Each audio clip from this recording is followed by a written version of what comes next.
Hello, everyone. Thank you for checking out this special episode of Really Dicey. This is Manny, and I'm here with. Violet Gray, comedian and forever GM.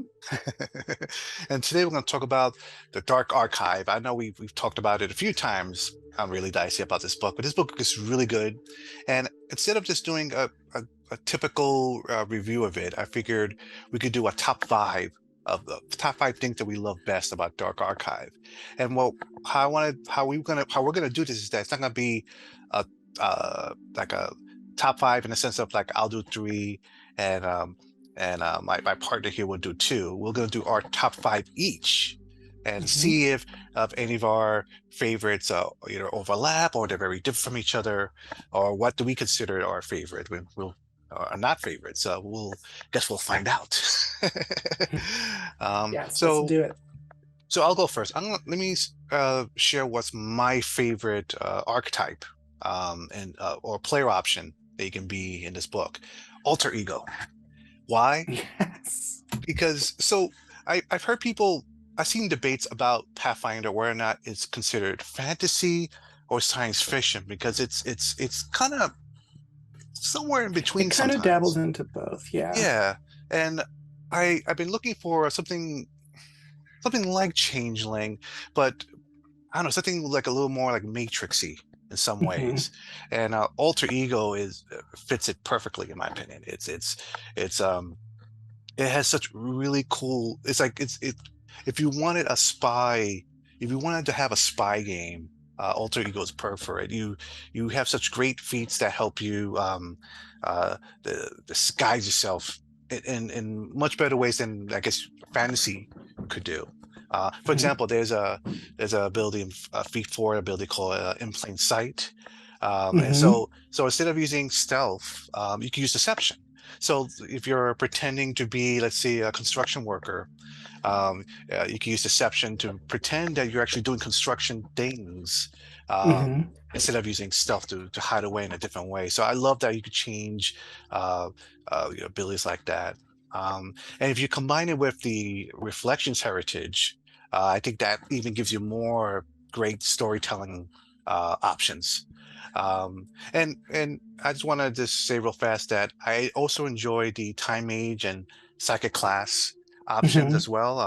I have players that are using it and they're doing some wonderful things with it. But my personal favorite is the definitely the alter ego options. Well, our favorites are gonna overlap right out of the gate, it sounds like. One thing that I think that Dark Archives did very well was keeping within this certain theme. It's definitely so okay. Dark Archives is my favorite supplement. I'm currently running a game that I'm drawing it as a main source from. I have both a thaumaturge and a psychic in that game. And one thing that Dark Archives does very well is keeping with this dark sort of unknown theme. And the alter ego is perfect because uh, I'm picturing it is either you're someone who can infiltrate a cult with that, Mm, or you can have, say, an NPC who's already a member of a cult and their more mundane person is their alter ego. mm. Um, and so I thought that the alter ego archetype in particular was extremely versatile for that reason. I had so many ideas just reading it. Mm. So yes, I do like that archetype as well. That is one of the things that stood out to me. One of my favorite parts about this book is that their section about psychic duels. Now, Mm-hmm. I might have talked about this in a previous video, but I just want to talk about again how much I appreciate this section because it's something that I've seen a lot in media, but I couldn't find the perfect replication of it in role-playing games. For example, I remember there's a certain issue of the X-Men way back where Professor X fought the Shadow King for the first time. Right. Hmm. And I remember the images of how it was portrayed. That psychic fight between those two characters was amazing.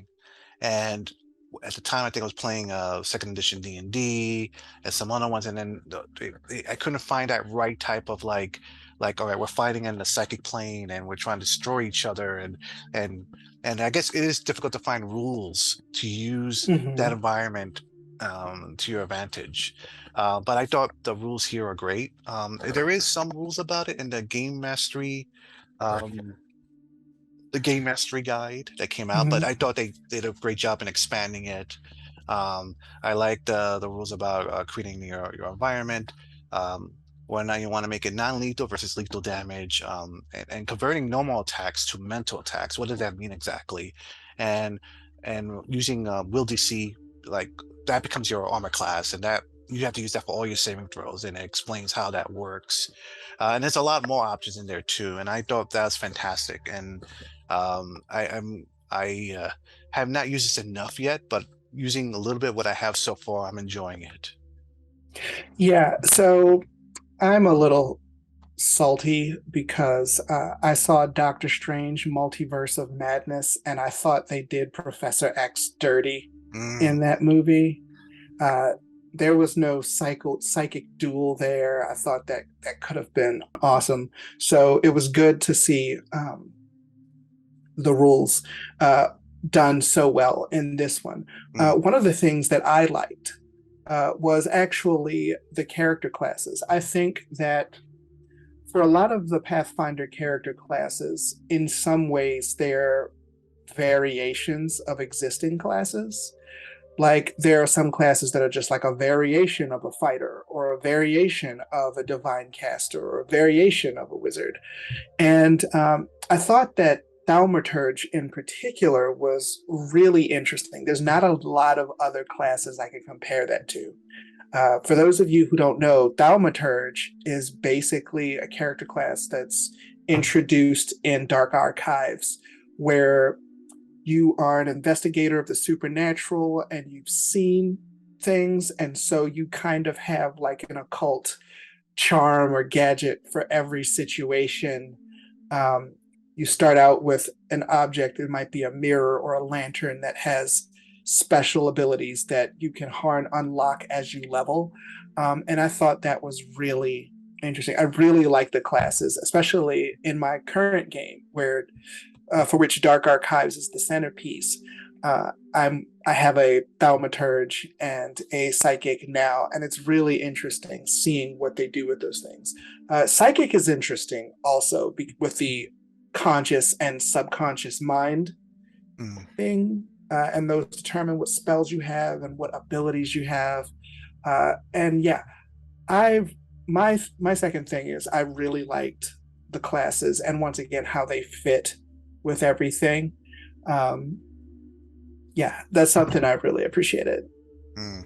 I haven't had a chance to either play the Thaumaturge or have anyone in my group play that class, but the Psychic class, I have one player using it, and I love he's kind of using that character kind of like Gambit, where like you have to use your objects and use it as weapons, and I Mm-hmm. thought that was very interesting. And he also has this great ability, and I don't remember the name of it offhand, but it's like you could perceive a weakness to a creature, and you could share that to another player and they get a bonus with that. Oh yeah, mm-hmm. And I thought that was really cool. Indeed. Yeah, our psychic is of the more explody variety, but but that just shows the versatility of the class. You know. I'm gonna sort of uh, use something we spoke about previously about secret societies as my number three. Mm-hmm. The false nature spell, which is a level 4 spell under secret societies. And I just want to bring that back because that's still the spell that stands out to me. Secret societies in general is a great section. Oh, Um, absolutely. which I'll put a link below if you haven't heard our discussion about it. It's really amazing. But when I like first think about that section, this spell always pops up. And for those of you that don't know, without spoiling too much, what's false nature spell is you could make an object seem like you could take someone's thing and replace with something else and use a like illusionary spell to make that person think that that's the thing that they have or they're looking for, and it's a great thing for like a thief to take the real thing and do something else with it. And it could create a lot of funny situations, especially when the person finds out that the thing they have is not the thing at all. Mhm. And there's a great story about it in the Secret Society section, which explains how that spell is used. And I love how that story is presented and told. And it's definitely still one of my favorite things about this book. Oh, yes. I remember, I think the last time we spoke, I brought up the movie Oculus, which was Mm, a movie about a ghost that basically just cast that spell over and over again. mm. And because I'm evil, I would encourage GMs to watch that movie because it will give you positively malevolent ideas of what to do with the party. Um, but I think my next thing that I liked about this was, and this is going to tie into another point that I'm going to make later, but the cryptids section, I that was hands down my favorite part of the book. Mm, Uh, and I'll save this point for later, but I that part really surprised me. I think part of the reason that I really like this book so much is because um, I had a concern, and that concern is going to be like my number one reason that I like this book. But I had a concern that it addressed so thoroughly, and the cryptids was a big part of that. It's just these examples of cases of of unique phenomena within, and it sets, and it really, as a GM, it really set my imagination on fire.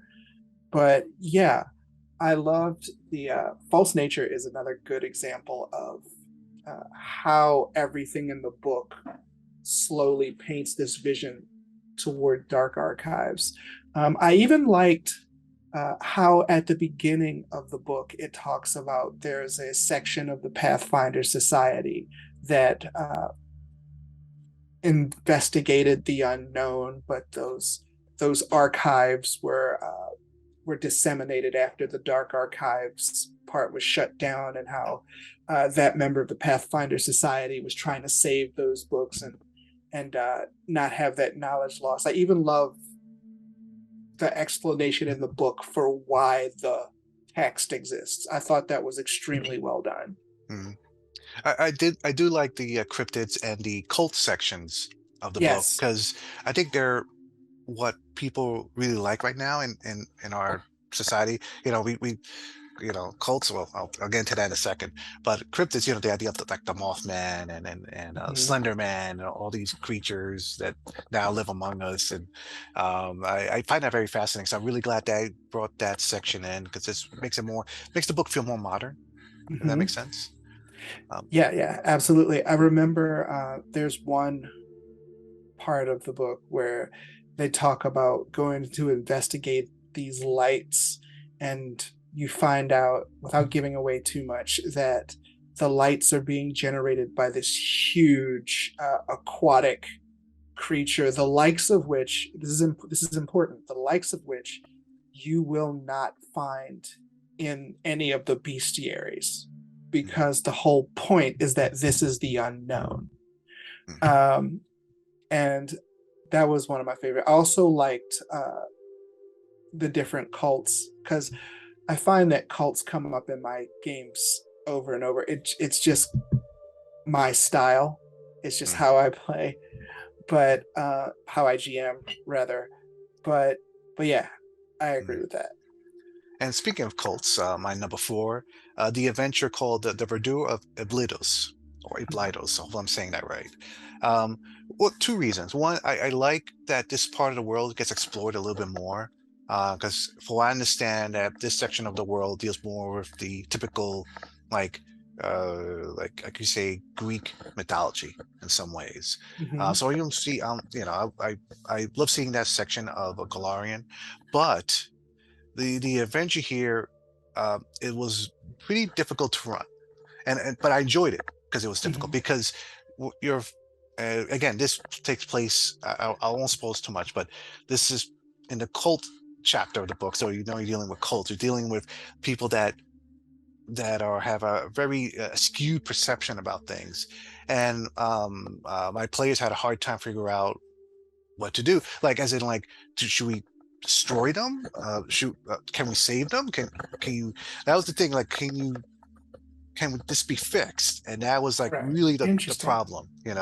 Fighting them, that's a easy option, but my players tend to be uh, pretty conscious about Hmm. certain things, and they were trying to think, okay, how can we save them in any way? And I thought that was a really fascinating thing. So that's why I enjoyed that event. All the other adventures are very good, but that one that I ran, it was really it forces us to think, stop and think, how can we stop this? It's not just typical, just attack and it goes away. Hmm. One of the things I really liked about this book, it's technically two, but they're very related, is curses and the cursed, then the cult rituals that Mm, they.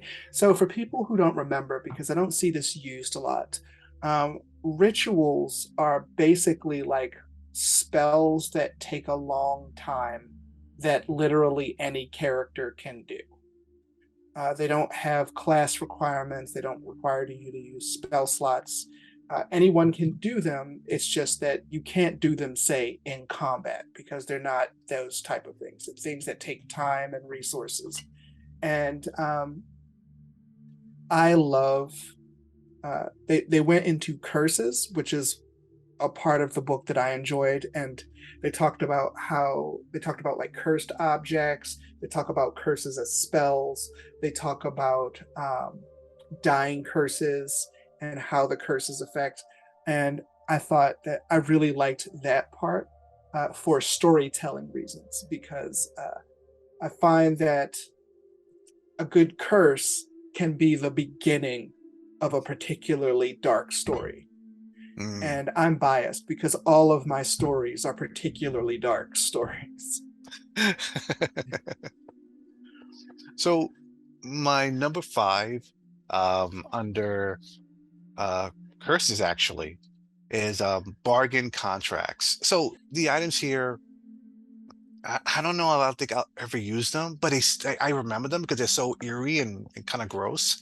Mm-hmm. Um, there's like the cryolite eye, and it begins with saying, like, it's a item six. Uh, you tore your eye from the socket and offered it to whatever spirit you would take it. And then I was like, okay, I'm good there. I don't want to know what else it does. I'm like, all right, I'm not, like, But what's interesting about bargain contracts is that they're not stuff you buy. They're kind of like, they're supposed to be GM tools. You're supposed to use them for the adventure in some way. So Mm-hmm. I thought that was really good because I would be kind of I it'd be I'm trying to picture why players would want to get this, and then I have to figure out how to make this work. But yeah, there's a lot of, like, this hand-hewed face, and you okay. It says here, at the crossroads under a new moon, you trade your face for one that you can mold as though it were clay, sealed with a ribbon worn around your neck to hide the seam. Okay, I'm good. Oh wow. Yeah, I'm like, oh, Yeah, whoa, see whoa, this see, I don't know if you've seen my shirt, but this sounds like it's right up my alley.